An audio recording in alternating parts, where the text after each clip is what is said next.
এই সেই ভাইরাল ওয়াজ আসলে শুনলে কিন্তু কলিজা একবারে ছাড়খাড় হয়ে যায়। আসলে আমরা একবার শুনি, এমন ভালো লাগলে শেয়ার করি। গরিব হয়ে গেলে ভালোবাসা থাকে না, অসুস্থ হয়ে গেলে ভালোবাসা থাকে না। চোখের কোনায় যদি ময়লা হয় তো বান্ধবী তাকায় না, তোর চোখের কোনায় ময়লা। নাকের কোনায় যদি ময়লা হয় তো বন্ধু বান্ধবের তাকায় না।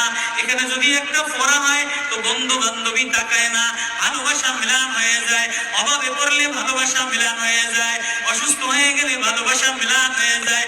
আল্লাহ বলে আমার কোনো অসুস্থ, আমার কোনো অসময় গোলাম জামা ময়লা হয়ে গেছে, চাদর ময়লা হয়ে গেছে, হাসপাতালের কোনায় হাসপাতালের ফ্লোরের মধ্যে পড়া, গার মধ্যে ঘা দিয়া ভরা, লিভার নষ্ট হয়ে গেছে, দুর্বল হয়ে গেছে।